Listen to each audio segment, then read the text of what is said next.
Bem, turma, no nosso curso, né, que é campos magnéticos na matéria. Então nós já falamos, nessa segunda etapa, nós já falamos sobre campos elétricos na matéria, que aproveitou os conceitos que a gente considerou lá no capítulo 2, eletrostática, e também no capítulo 3, técnicas especiais, né, para aplicar no tratamento de campos elétricos, também potencial elétrico, quando nós estamos na presença de dielétricos ou quando nós estamos na presença da matéria.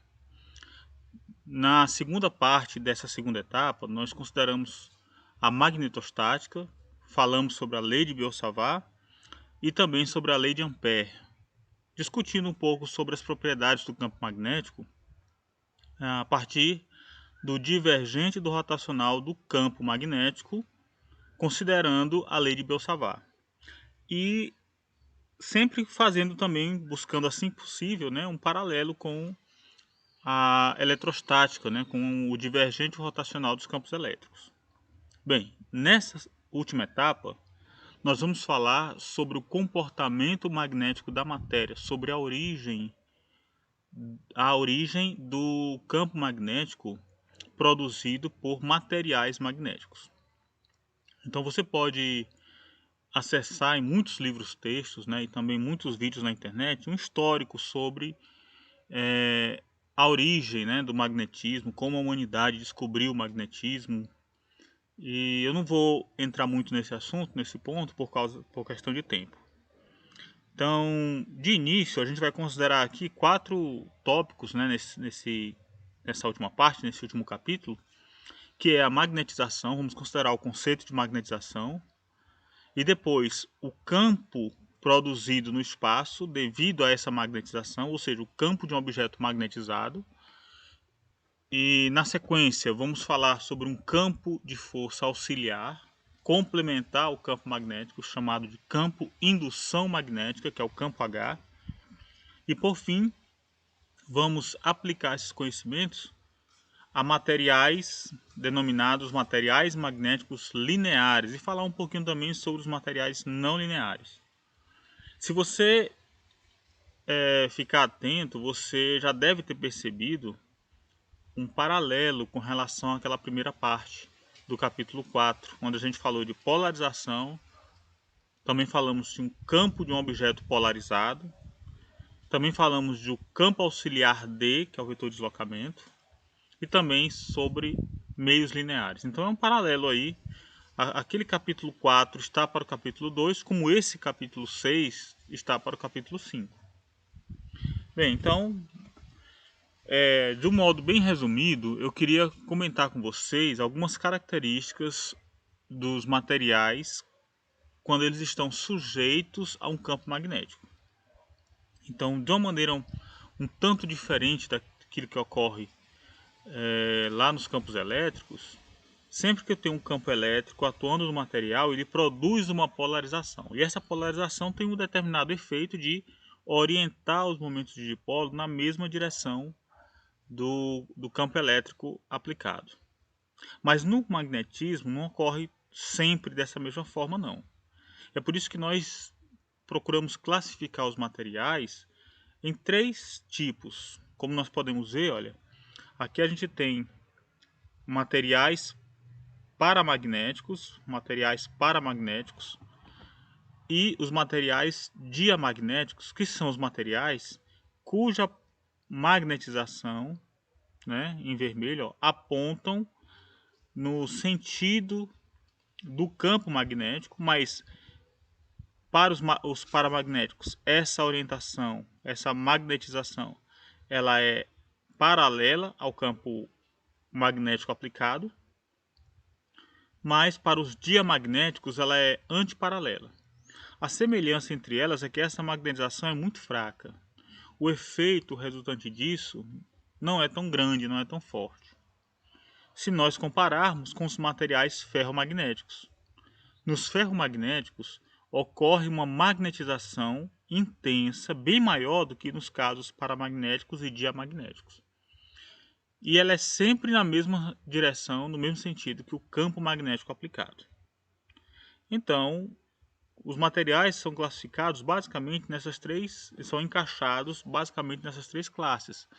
Paramagnéticos, quando ele tem uma magnetização fraca no mesmo sentido do campo magnético aplicado. Diamagnéticos, quando eles têm uma magnetização fraca, mas no sentido oposto ao campo magnético aplicado.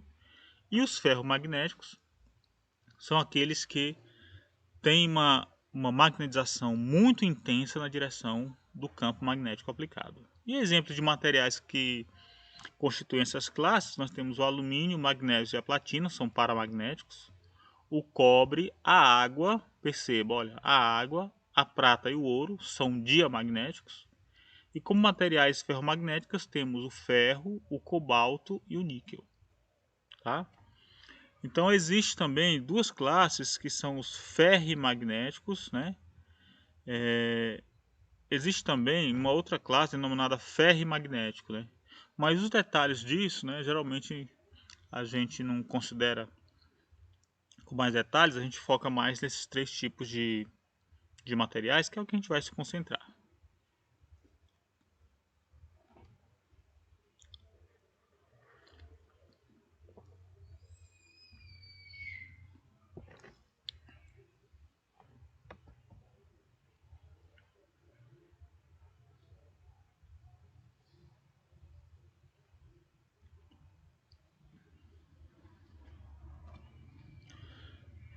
Bem, vamos considerar então o efeito de um campo magnético sobre materiais magnéticos, né? Então, o que são materiais magnéticos? São materiais que sofrem a influência da presença de um campo magnético. Então, como é que isso acontece, né? Quais são as diversas maneiras em que essa interação entre material magnético e um campo magnético, como é que ela ocorre? Perceba que nós já começamos a falar, agora há pouco nós falamos sobre magnetização, mas não definimos a magnetização. Mas a magnetização, considerando um paralelo com aquilo que a gente viu sobre polarização, diz respeito à orientação de dipolos magnéticos, a orientação de momentos de dipolo magnético por unidade de volume. A definição formal nós vamos considerar daqui a pouco, tá? Mas por enquanto, imagine que nós temos um material como esse aqui, ó, como esse ilustrado aqui na figura 6.1, é um circuito na realidade, e que é percorrido por uma corrente I. Se eu imaginar diversos circuitos menores, espiras retangulares menores no interior, eu posso associar essa espira, né, esse fio, esse arame, esse circuito aqui, ó, por onde a corrente I está viajando, eu posso associar com a presença de diversas espiras iguais no interior, ou seja, nessa região dentro da espira. Por que é igual? Porque em qualquer ponto, se a distribuição é uniforme, a distribuição de espiras é uniforme, aqui só está num pedacinho, né, num trecho da figura, mas se ela está em toda a região interna, em qualquer ponto dentro, por exemplo, essa que eu estou localizando aqui, ó, uma corrente microscópica que está subindo, ela neutraliza uma corrente microscópica que está descendo. Portanto, no interior não existe corrente elétrica líquida, né? Então, o que nós estamos vendo aqui estamos substituindo esse fio, por onde circula a corrente I, por diversas outras espiras retangulares aqui nessa região dentro da espira. E nós estamos querendo mostrar que são equivalentes. Por quê? Porque aqui na região interna, se esse trechinho dessa espira, aqui eu tenho uma carga, uma correntezinha muito minúscula aqui, circulando aqui. Aqui também eu tenho no mesmo sentido. Mas enquanto essa corrente aqui nesse trecho é para baixo, aqui ela é para cima. De modo que nessa região a corrente líquida é nula. A única região onde não vou ter essa compensação é na borda. Aqui, ó, em cima, não vou ter na borda, que é onde coincide com o circuito real, com o fio real. Muito bem, então olha, se nós olharmos com calma para isso, nós vamos ver isso aqui, olha, a figura ampliada de cada espira dessa tem essa aparência, ela é uma espira retangular por onde circula uma corrente I, tá bom? É a corrente que está circulando aqui, ó, dentro desse circuitozinho pequeno aqui, dessa espira menor. E essa espira retangular tem lados A e B. Você percebe a orientação que esse M é o momento de dipolo magnético. Lembrando que o momento de dipolo magnético é o valor da corrente que está percorrendo, que está circulando na espira, vezes o valor da área da espira. Então M ele tem módulo igual a I a B. Então M tem módulo I, que é a corrente que está circulando aqui, ó, na espira, vezes a área. A área é A vezes B, base vezes altura. Então o M tem módulo igual a I a B. E tem direção normal à superfície delimitada ou definida por essa pequena espira retangular. Portanto, eu poderia escrever M como sendo igual a I a B N chapéu. Qual é o efeito sobre essa espira se nós aplicarmos um campo magnético na direção de Z, por exemplo, como está representado na figura? Como a gente pode ver, B está na direção Z. Vamos supor, para início, que esse B é uniforme. E mesmo que não fosse, mas que ele variasse um pouco no espaço, o tamanho, a área dessa espira AB é tão pequena, perceba que ela está dentro do material. É uma área, a gente pode fazer ela tão pequena que nessa área AB, nessa área retangular AB, o campo magnético B não varia consideravelmente, podendo ser considerado aproximadamente constante. Então vamos lá. Esse B aqui é constante, é uniforme, e ele aponta na direção Z. Mas a espira está apontando na direção M, de M. Ó, tá? Olhando de perfil, é como se nós tivéssemos isso. Olha. Z está para cima. O eixo X está vindo para nós agora, tá bem aqui, ó, está vindo para nós. E a direção de M é essa aqui, ó, direção de M, que dá a inclinação da espira. Esse lado é A, nós estamos olhando de frente, de perfil para esse aqui, ó, esse lado é A. E B está aqui entrando na direção paralela a X. À medida que a gente aplica um campo magnético B, vamos lá. Lembra que força é igual a Q vezes V externo B. Então imagina que cada carga elétrica que está circulando aqui, ó, na espira é uma carga positiva. Nesse trecho AB, o V está nessa direção, e externo B que está para cima. Então V externo B dá uma força F na direção de Y, como está sendo mostrado aqui, ó, nesse trecho embaixo, tá bom? Lá em cima, cada carga elétrica da corrente que está viajando aqui sofre a ação de uma força que é dada nessa direção. É essa que é representada, porque é V externo B. Então, usando a mão direita, V externo B vai dar uma força para longe. Nesse trecho, em A, e naquele outro trecho de tamanho A, o V é nessa direção para lá, ó, é nessa direção subindo, né? E o B é para cima. Então V externo B é uma força na direção de menos x. E nesse trecho é uma força na direção de mais x. Então as forças que estão aplicadas aí no lado A tende a deformar ou a esticar a espira. Se a espira é rígida, então a resultante na direção x dá zero. Mas na direção y é diferente. Embora a força tenda a esticar também, atrair o lado B, atrair esse lado B e atrair aquele lado B, na realidade, devido a essa inclinação, a tendência é fazer com que a espira se alinhe com o plano XY, provocando um torque, fazendo o ângulo θ diminuir.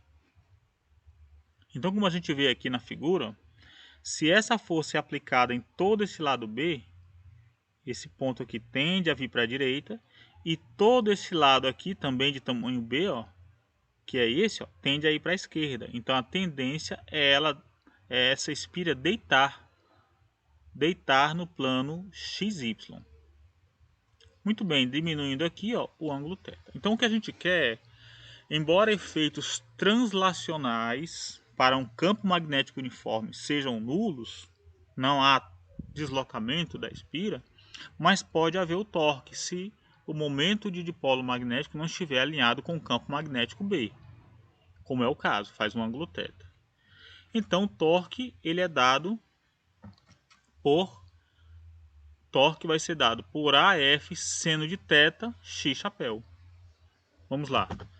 O F é uma força nesse sentido, olha, como a gente pode ver aqui, ó, tá nesse sentido a força, e o R para calcular o torque, né?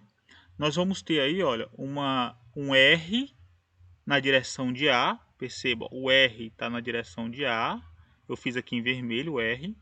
E aqui eu tenho o F. Então, R externo F, você pode usar a sua mão direita para fazer isso. Ó.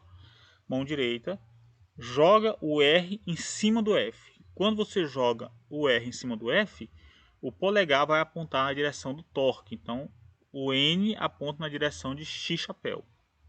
Então, o torque está apontando para nós aqui, né? Ou seja, aqui nessa figura, o torque está nessa direção. Bem, N, então, vai ser módulo de R, que é A. Se eu for calcular o torque total, vou ter A sobre 2 aqui e vou ter A sobre 2 aqui. Somar o efeito das duas forças, o que é equivalente a ter um só A. É como se eu tivesse deslocado o eixo de rotação lá para uma extremidade e aplicado uma força aqui. Vai dar no mesmo. Então, o torque vai ser A vezes F, módulo de A, vezes módulo de F, vezes o seno do ângulo entre eles, na direção X chapéu. Esse é o torque. Então, o resultado aí é um torque que vai promover a rotação a fim de alinhar a espira na mesma direção do campo. Alinhar a espira não é colocar ela em pé não, tá? É alinhar o momento de dipolo, é deixar ela, a superfície dela perpendicular ao campo. Muito bem. Lembramos aqui que a força pode ser dada por IBzinho vezes Bzão. Isso aqui nada mais é do que a lei magnética, né? A lei da força magnética, que é carga vezes velocidade, produto vetorial, campo magnético. Quando você calcula o módulo da força, vai ser módulo de um vezes o módulo do outro vezes o seno do ângulo entre eles, que vai dar I Bzinho Bzão. Tá? Então eu posso substituir essa força, essa expressão da força aqui em F para encontrar isso, olha. O torque vai ser IAB, Bzão, que é o campo magnético, seno de θ x chapéu. Aí lembrando que o momento magnético ele tem módulo corrente vezes a área da espira. Então isso aqui, ó, IAB é quem? É o momento de dipolo magnético. É o módulo do momento de dipolo magnético. Portanto, o torque é igual a MB seno de θ x chapéu. MB fazem um ângulo θ entre si. E aí o seno de θ nos ajuda a expressar o torque como sendo M vetor B. Então, esse Mzinho aqui, ó, é IAB, que é o momento de dipolo magnético da espira. Portanto, nós podemos observar uma coisa interessante. Parece que você já viu essa cena antes, né? Parece que você já, de alguma forma, você já viu esse filme antes. Observe que essa equação 6,1 aqui, ó, ela é idêntica à forma do seu análogo elétrico, lá a equação 4,4. Você pode até voltar lá na nossa aula sobre campos elétricos na matéria. Você pode até voltar lá para a nossa aula sobre campos elétricos na matéria e ver que o torque produzido por um campo elétrico sobre um dipolo elétrico era P externo E. Olha só a semelhança, olha. o torque agora vai ser M externo B, momento de dipolo, vezes o campo, vezes o campo. Então, em particular, como ele segue dizendo, olha, o torque é novamente em uma dada direção, tal que ela tende a alinhar o dipolo para ficar paralelo, o dipolo magnético para ficar paralelo ao campo. Então, quando isso acontece, quando o dipolo magnético é alinhado ao campo, nós dizemos que esse material demonstra o paramagnetismo. Então, materiais paramagnéticos são esses que, quando você aplica um campo, os momentos de polo magnético, todos eles tendem a se alinhar na direção do campo. Tá? Então, é interessante que nem sempre isso vai acontecer. Tá? Nem sempre o momento de polo vai se alinhar. Tá? Mas, a exemplo do que nós consideramos lá no campo elétrico, para os materiais paramagnéticos, o M tende a se alinhar com o campo aplicado. Bem, então quando nós temos um campo uniforme, como nós comentamos, a força pode ser calculada, reveja no livro isso, olha, por corrente vezes a integral de caminho fechado de dl externo B. Se o campo é uniforme, ele não varia com o espaço, então eu posso colocar ele para fora da integral, fica aí que multiplica a integral de dl, integral de caminho fechado de dl, externo B. O B eu tirei da integral porque o B é uniforme, lembre-se. Né? Se é uniforme, não depende de R, ou seja, não depende de x, y, z, então não depende de dx, dy, z e dz, que está bem aqui. Ó. Bem, o que nos resta aqui é considerar que a integral de caminho fechado de dl dá zero. Então vai ficar I vezes zero externo B, ou seja, a força sobre uma espira, por onde circula uma corrente. A força aplicada sobre ela devido à presença de um campo magnético uniforme é zero. Então não existe a tendência para deslocar isso daí, tá? Agora, se o campo for não uniforme, como por exemplo na extremidade, na borda de um solenoide. Então na borda do solenoide, aqui dentro do solenoide, o campo é uniforme. Mas na borda do solenoide, a curvatura das linhas de campo mostra que o B depende da posição, depende do espaço. Então agora, se eu tiver uma corrente circulando assim, ó, numa espira, e um campo magnético que se comporta dessa maneira, o resultado é que em cada ponto da espira, eu vou ter algo parecido assim, ó, o B apontando numa direção, a corrente, a carga elétrica vindo assim, então essa corrente tem cada carga na corrente vai ter uma velocidade que é V φ chapéu, é tangente, que vai produzir, então é como se eu tivesse uma velocidadezinha, quando essa carga passasse aqui, ó, vai ter uma velocidadezinha para cá, então V externo B vai ser uma força apontando para baixo. Então em cada ponto dessa espira, nesse campo não uniforme, vai apresentar uma força com uma inclinação semelhante a essa. Então a resultante é que lateralmente, se a gente olhar a projeção de cada componente dessa força na direção horizontal, por exemplo, ela vai anular com uma outra componente diametralmente oposta, de modo que a força na direção do plano, para o movimento no plano da espira, não vai existir, é zero. Mas na vertical eu vou ter uma resultante diferente de zero. Então a tendência é a espira ser atraída para baixo, né? Tá? Perceba que ela ser atraída para baixo implica ela ir para regiões onde o campo é mais intenso. Porque à medida que as linhas de campo estão mais afastadas, significa que o módulo do campo ali é menor. E linhas de campo mais próximas, campo mais intenso. Então, quando o campo é não uniforme, a força é 2π I RB cosseno θ. A força é 2πi RB cosseno θ. Vem da lei da força magnética. Em outras palavras, podemos expressar a força magnética como sendo o gradiente de M interno B.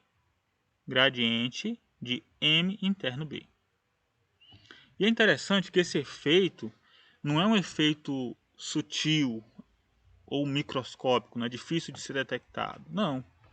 Na realidade, é um efeito que é facilmente observável. Por exemplo, observe essa demonstração, esse vídeo, que é interessante para a gente poder observar como é que esse fenômeno acontece na prática.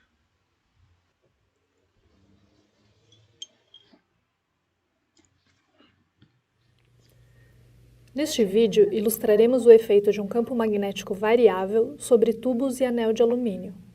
Para isso, utilizaremos uma bobina com 300 espiras, um núcleo de ferro laminado em forma da letra U, um núcleo de ferro laminado na forma da letra I, anel e tubos de alumínio, suporte de madeira com fios de ligação e um interruptor.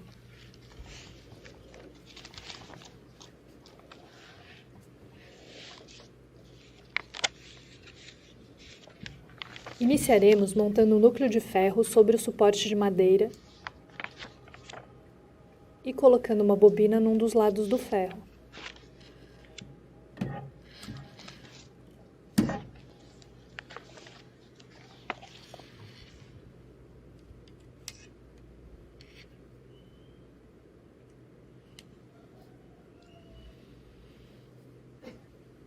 Um núcleo de ferro em forma de I será usado para fechar o circuito e concentrar o campo magnético. Ao ligarmos o interruptor, podemos observar que a corrente elétrica que passa através da bobina cria um campo magnético. O campo magnético criado transforma o conjunto em um eletroímã, que atrai fortemente o outro núcleo. Ao colocarmos um anel de alumínio no núcleo de ferro e ligarmos o interruptor, uma corrente elétrica alternada percorrerá a bobina. Esta corrente elétrica variável produzirá, por sua vez, um campo magnético variável. O mesmo efeito poderá ser observado num pedaço de tubo quadrado de alumínio, que também saltará.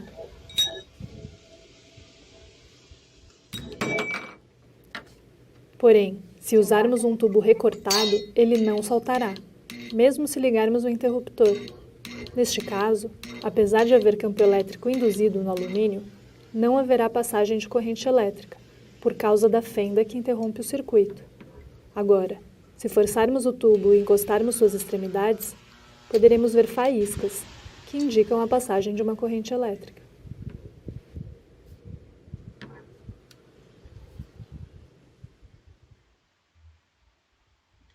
Bem, então deu para entender aí o efeito, né? Porque o campo magnético é variável, então, nesse sentido, aparece uma força que é dada pelo gradiente de M interno B. E aí, nesse sentido, a gente consegue essa força, conseguimos a manifestação dessa força pelo salto, né? Pelo salto que temos aí do anel, né? Dos anéis. Portanto, aí o livro até comenta, né? Parece que você já viu isso aí antes, né? Você tem um déjà vu, né?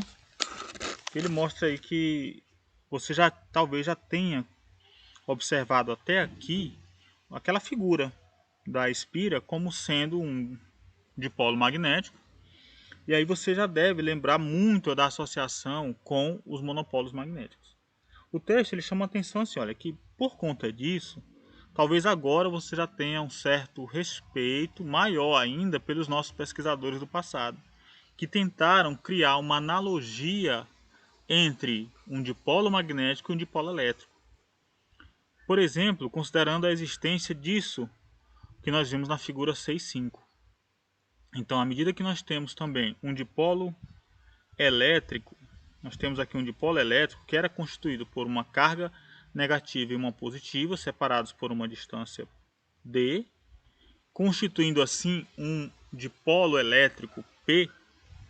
Então, naturalmente, devido a tantas semelhanças, pelo menos essas que nós consideramos até agora, talvez fosse razoável também supor a existência de um dipolo magnético.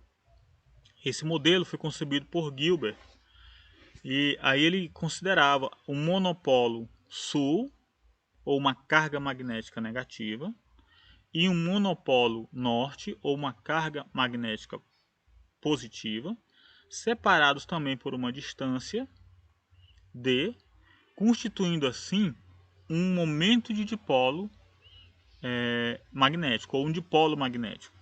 Tá? Então, isso levou as pessoas a buscarem equações que descrevem os campos magnéticos como da forma matemática ou da forma funcional semelhante àquelas do campo elétrico. Como nós já vimos, né, a concepção desses tais monopolos, né, somente o polo norte isolado ou o polo sul isolado, não é possível na prática. Nunca ninguém conseguiu observar isso. E o divergente de B mostra que as linhas de campo sempre formam laços fechados. O divergente de B igual a zero prova que não existem esses monopolos ou locais onde as linhas de campo nascem ou morram, né? Bem, mas como é na prática, né? Então, na prática, Ampère foi quem concebeu, nesse modelo de Ampère, ele concebeu uma espira de corrente, um modelo de espira de corrente. Então, para ele, que é o modelo clássico que nós utilizamos até hoje, na realidade, o momento de dipolo magnético, ele é produzido, ele é manifestado por uma pequena espira, onde uma carga elétrica está circulando aqui, numa espira, constituindo uma corrente elétrica aí, e é essa minúscula espira que produz um momento de dipolo que vai ser o valor dessa corrente, carga por unidade de tempo, vezes a área da espira. Com a concepção do modelo atômico, né, do modelo atomístico, ou da teoria atomística,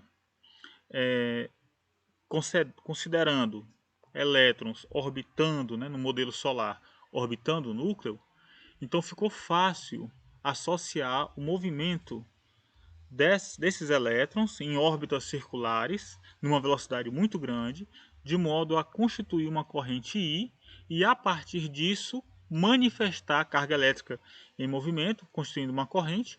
Então, eles manifestavam os campos magnéticos através da presença desse momento de dipolo magnético.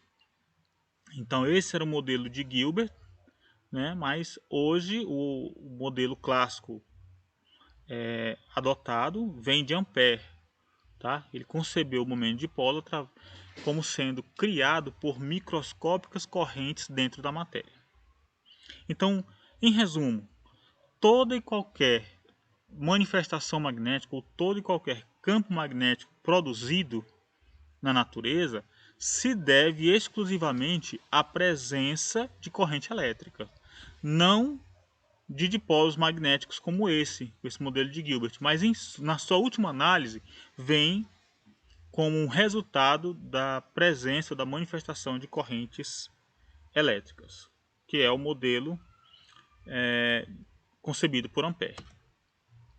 Então, além de orientar o momento de dipolo na direção do campo, produzindo um torque, que outro efeito um campo magnético pode ter sobre os materiais?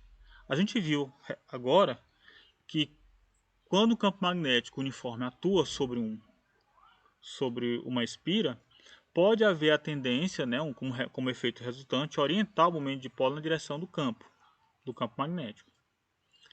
Isso aí constitui os materiais denominados materiais paramagnéticos.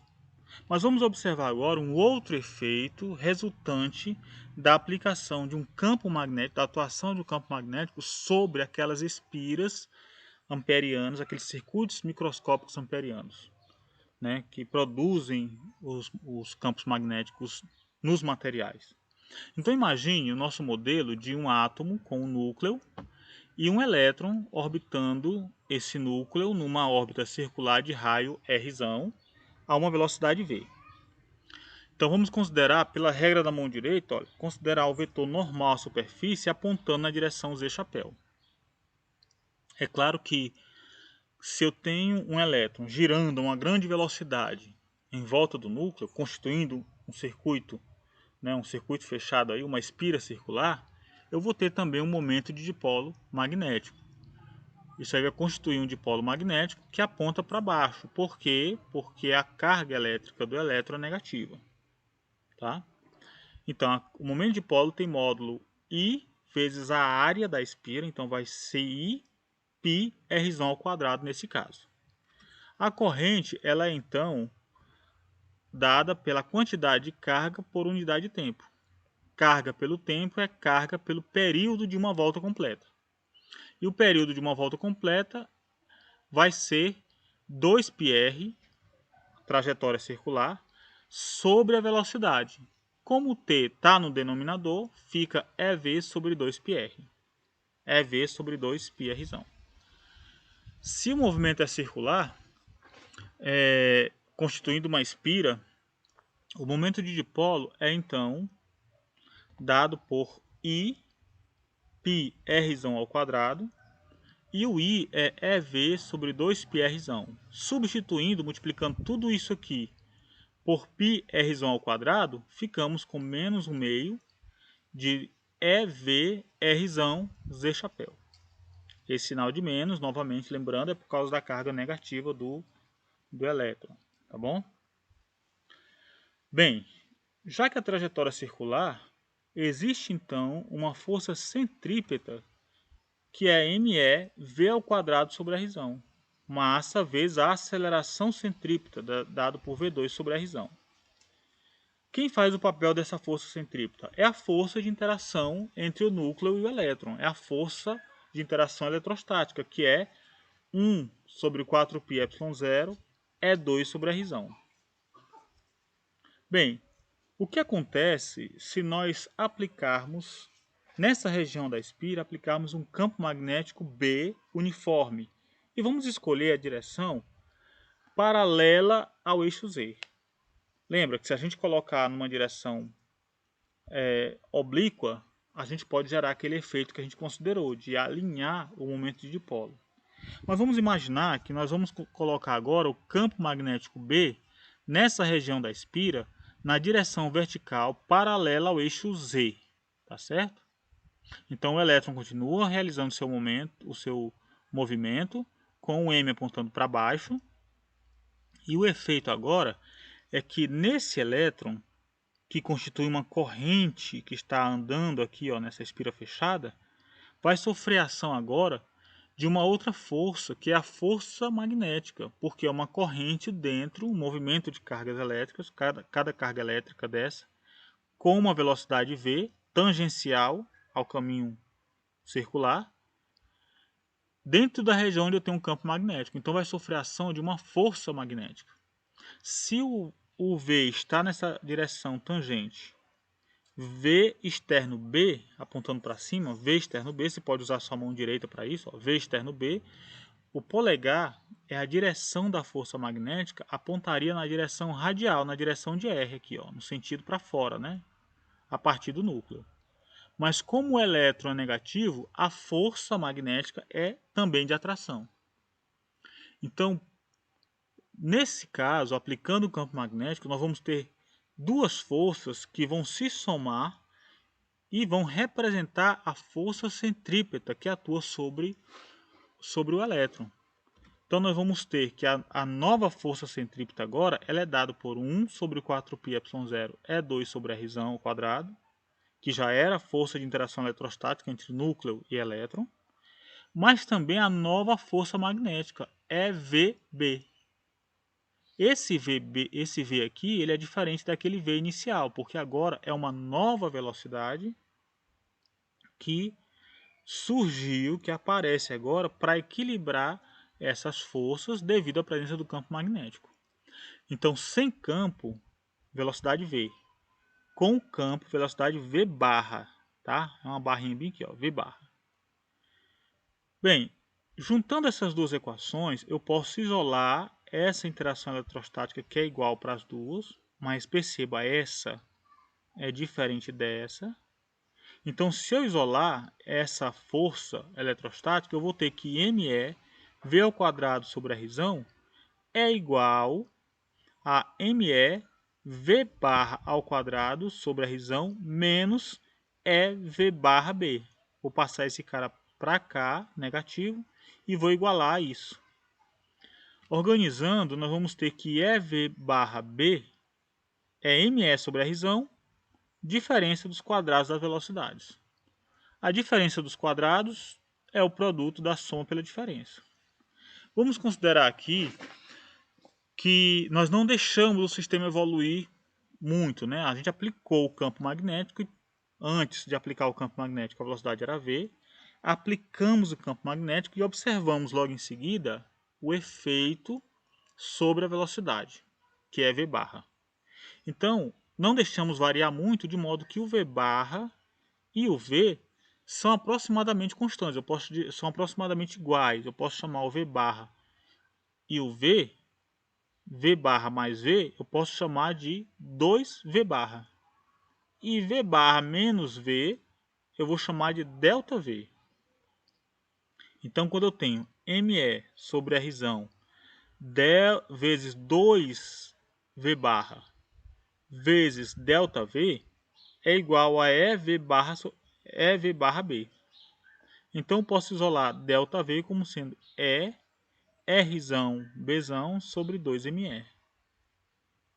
Quer dizer, então, que existe uma mudança na velocidade e nós acabamos de quantificar essa mudança de velocidade como sendo E R B sobre 2ME. Depende do raio e depende também do módulo do campo magnético aplicado. Portanto, como o momento de dipolo é menos 1/2 de E V R Z chapéu, com a nova velocidade V barra, o momento de dipolo magnético agora é esse M acrescido desse ΔM, onde ΔM é menos 1/2 de E ΔV R Z chapéu. ΔV é o acréscimo de velocidade que vai constituir um acréscimo do momento de dipolo. Perceba que o momento de dipolo varia no sentido contrário a B. Então, se M já aponta para baixo, o efeito do campo magnético é aumentar o momento de dipolo magnético também para baixo. Se o elétron, ao invés de circular nesse sentido, circulasse em sentido contrário, o momento de dipolo seria para cima, o efeito seria acrescentar um ΔM para baixo. M seria para cima, diferente desse, apontando para cima. O ΔM continuaria sendo para baixo, então a tendência seria diminuir o momento de dipolo. Como esse aqui já aponta para baixo, a tendência é aumentar ele para baixo.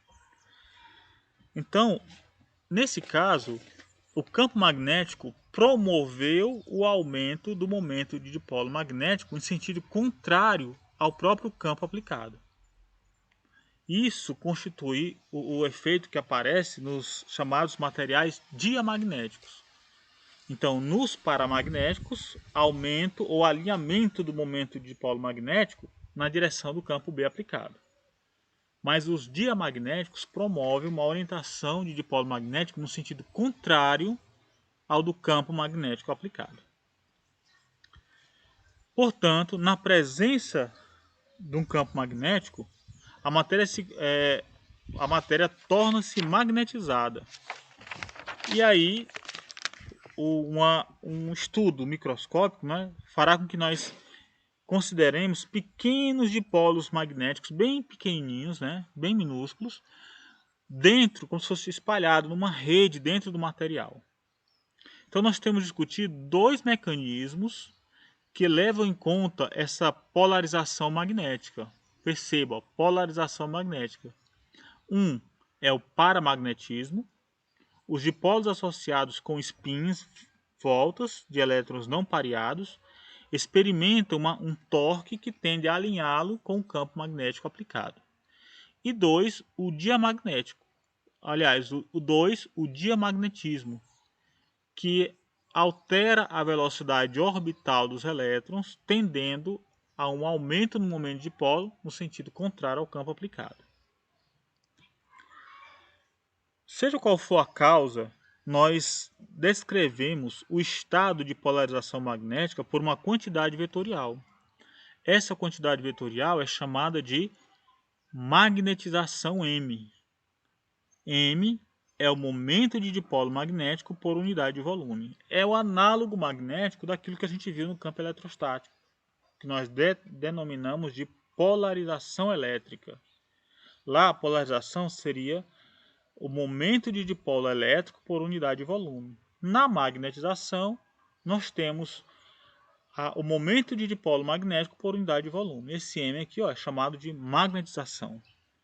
E ela tem um papel análogo à polarização lá na eletrostática. Então, a partir de agora, nós não vamos mais nos preocupar com a causa da magnetização, mas como nós podemos medir M e calcular as propriedades do campo magnético que essa magnetização produz no espaço. Vou falar agora sobre o efeito de uma determinada magnetização, o efeito que uma magnetização de um determinado material tem no espaço, tá bom?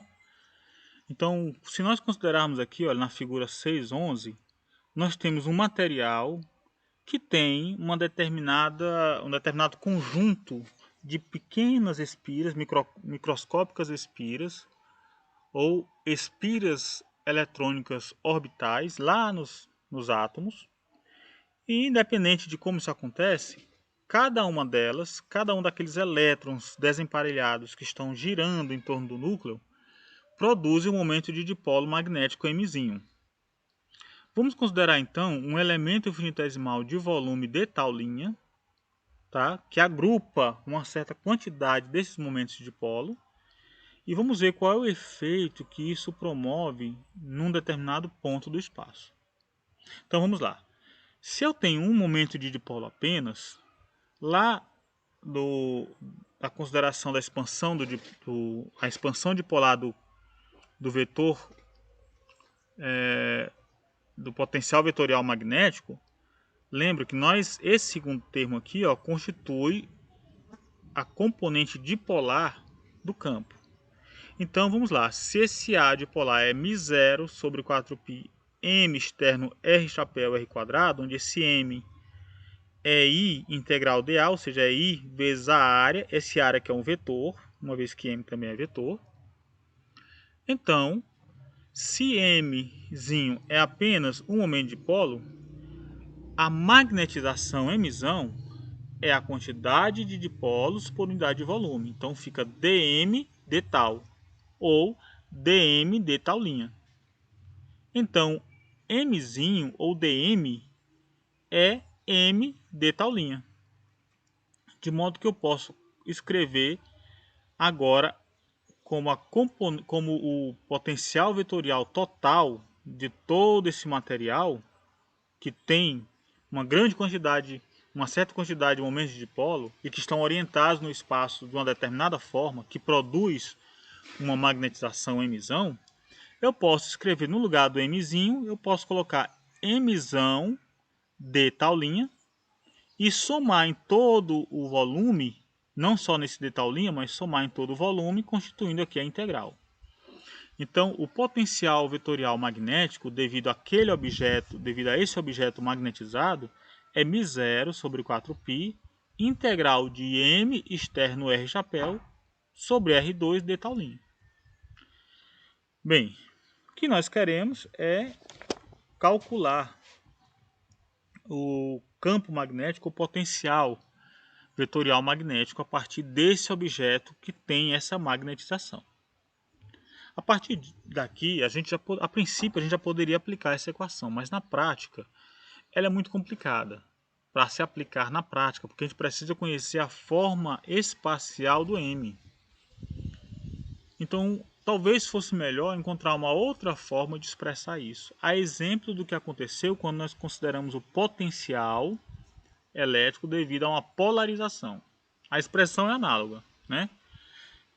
Então aqui, como lá, nós vamos fazer uso dessa propriedade do gradiente linha de 1 sobre R, que é R chapéu sobre R ao quadrado. Olha só quem é isso aqui, ó. R chapéu sobre R ao quadrado está aqui, ó. Tá? Então, ao invés de colocar M externo R chapéu sobre R ao quadrado, eu posso escrever M externo gradiente linha de 1 sobre R. Eu troquei R chapéu por R chapéu sobre R ao quadrado por gradiente linha de 1 sobre R. Então, colocando dentro da integral, nós temos isso. Ó. Agora vem um outro detalhe.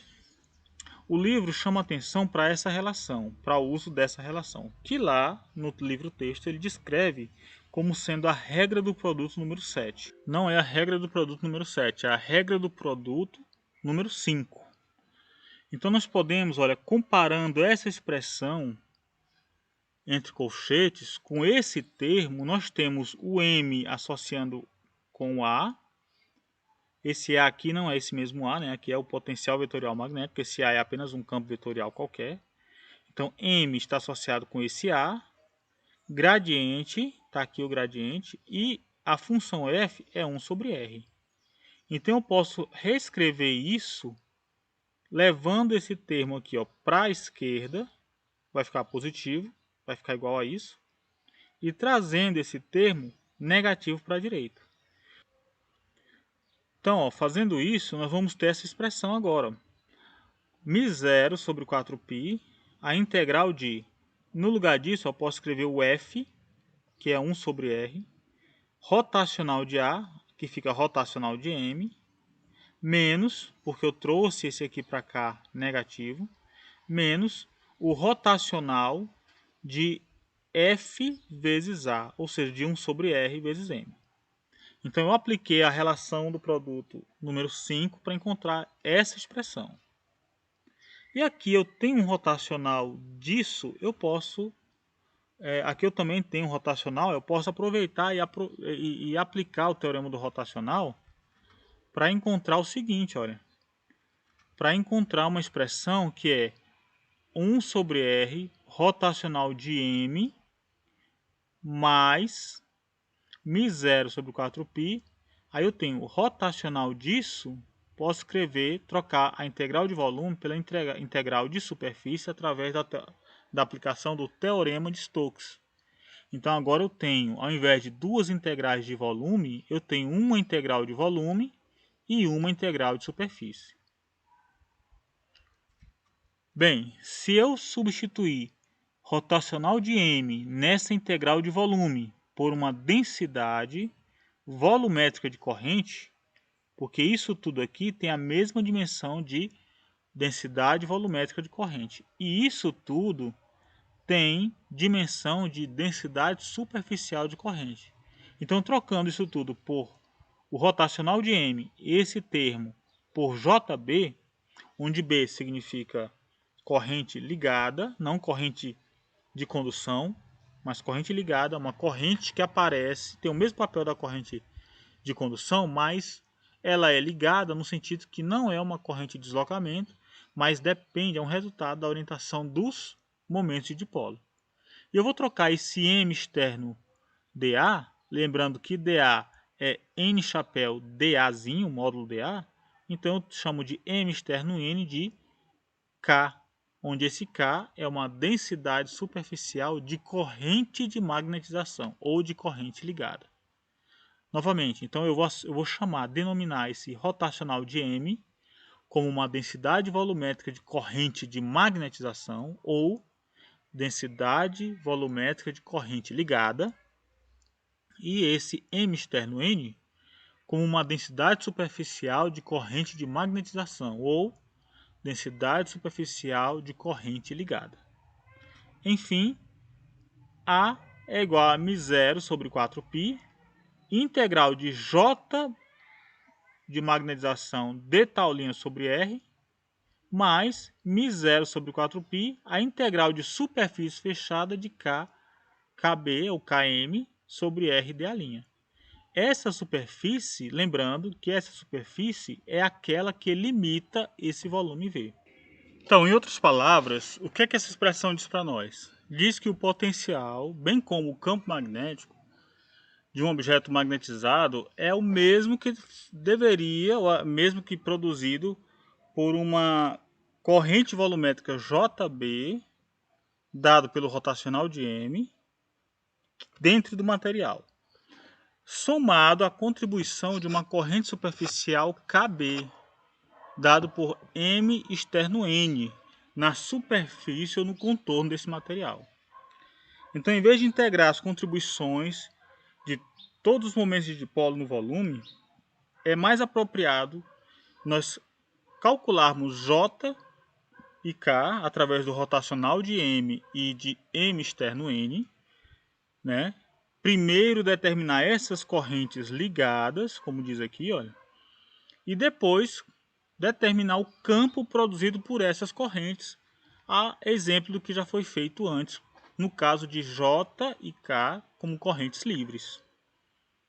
Então perceba que existe um paralelo entre aquilo que nós aprendemos lá da eletrostática, com a polarização, existe um paralelo com aquilo que nós consideramos a polarização e esse novo conceito, né, conceito de magnetização, devido à presença ou efeitos de campos magnéticos na matéria.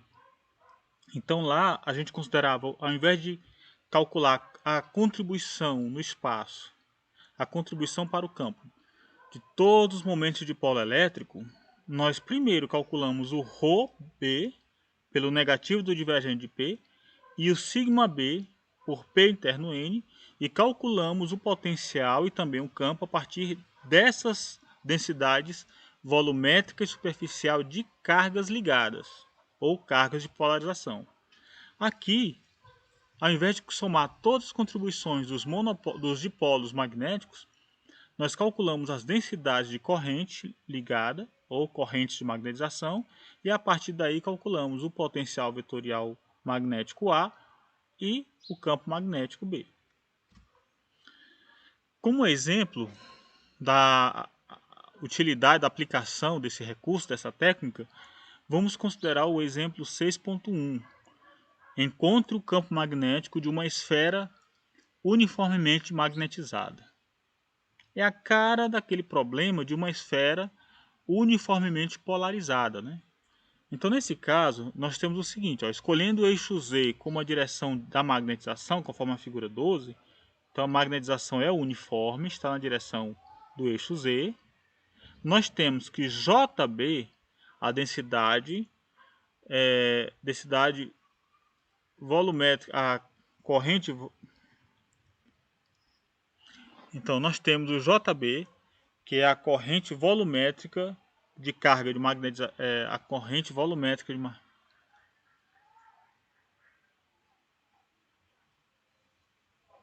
que é a corrente volumétrica de magnetização dada pelo rotacional de M, vai dar zero. E KB é M externo N. Esse N chapéu é um vetor na superfície da esfera que está na direção de R chapéu. Então vai ser M externo R chapéu, que é M seno de θ φ chapéu. É um produto vetorial. Então, essa magnetização é como se tivesse uma corrente na superfície em torno do eixo Z. Como se tivesse uma corrente superficial na superfície da esfera, girando em torno do eixo Z, tá? Então é um M seno de θ φ chapéu. Então está aqui, ó, girando em espiras circulares de raios variáveis, tá? Paralelos ao plano XY. Portanto, K é sigma V. Lembra que nós já consideramos esse exemplo? Ó, é sigma ômega R seno de θ. Então, esse é um resultado que nós já conhecemos anteriormente, retomando o resultado de uma densidade superficial de corrente, né, na superfície da esfera. Nós já sabemos que esse K é dado por sigma ômega R seno de θ φ chapéu. Produz o mesmo efeito que essa densidade superficial de corrente ligada produz. Então é fácil associar o M com sigma ômega R, de modo que B, aproveitando o resultado também que nós já vimos, o B vai ser 2/3 de μ0 M. O momento de dipolo magnético é 4/3 de π R ao cubo vezes M, porque 4/3 de π R3 é o volume da esfera. Então o momento de dipolo vai ser a magnetização vezes o volume da esfera. Portanto, o campo interno é uniforme, visto que ele é 2/3 de μ0 M. E M é uniforme, então B também é uniforme. Da mesma maneira como o campo elétrico dentro de uma esfera uniformemente polarizado, que é aquele exemplo que nós vimos que constitui, que contém a equação 4,14. Então essas equações são muito parecidas, né? Ele até fala aí, ó, que as fórmulas reais, né, nos dois casos são curiosamente diferentes apenas porque tem 2/3 no lugar de menos 1/3. Os campos externos são também análogos.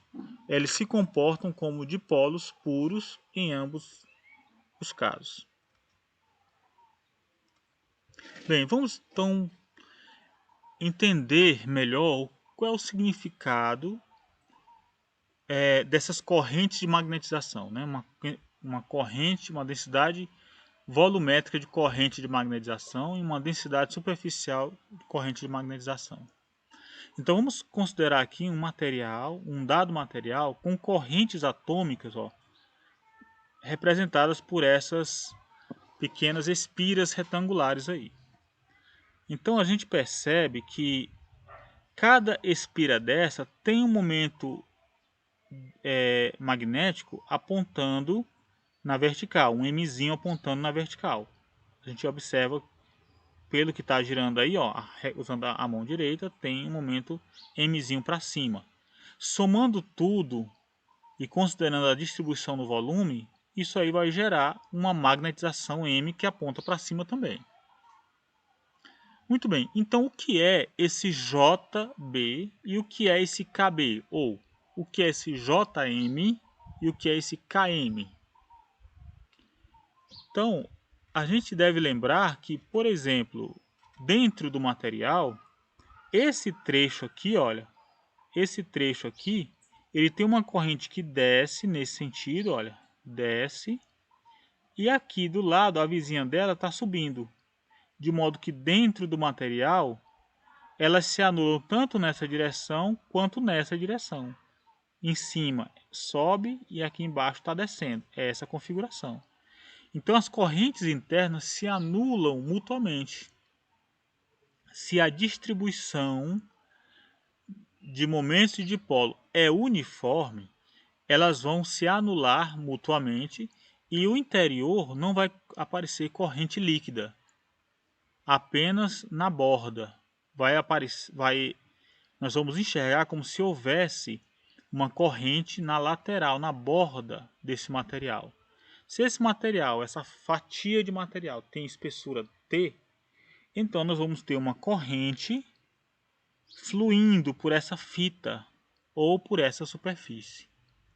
Em cada ponto dessa fita, nós temos uma componente, uma direção normal, N chapéu, e a magnetização para cima.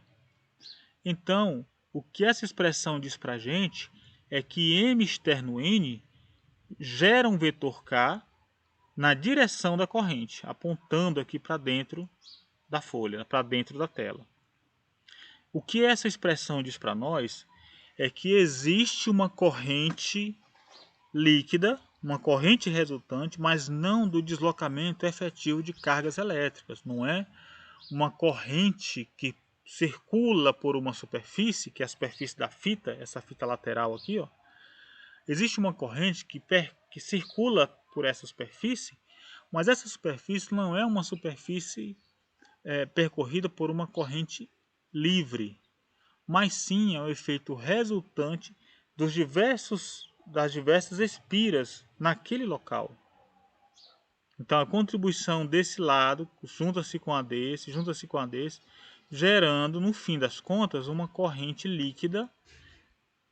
Então, para todos os efeitos, essa corrente funciona da mesma forma como se houvesse realmente uma corrente de cargas livres ao redor dessa superfície.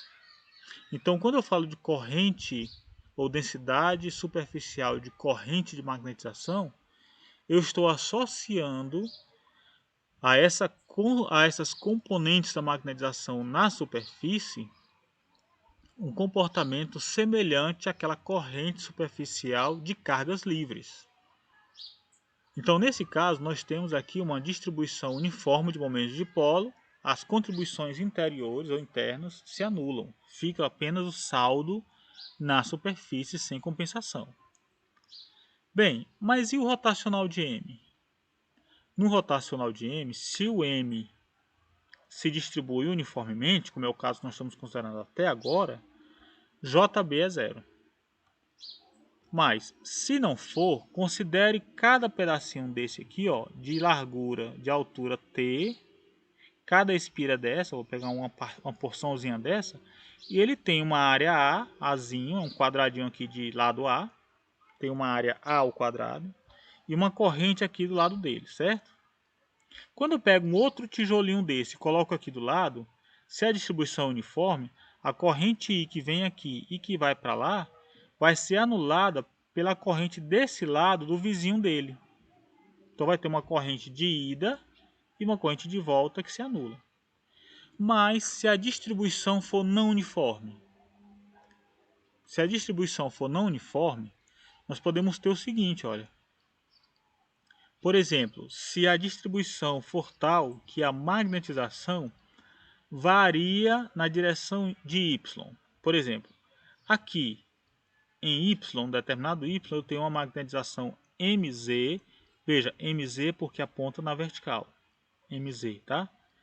A corrente circula no plano XY. Então, M está na direção Z. Aqui em Y, eu tenho MZ de Y. Mas nesse outro local, um pouco do lado, na posição Y mais DY, eu tenho outro MZ maior que esse aqui, olha. MZ de Y mais DY. Então, se isso acontece, é porque a corrente aqui é maior do que aqui.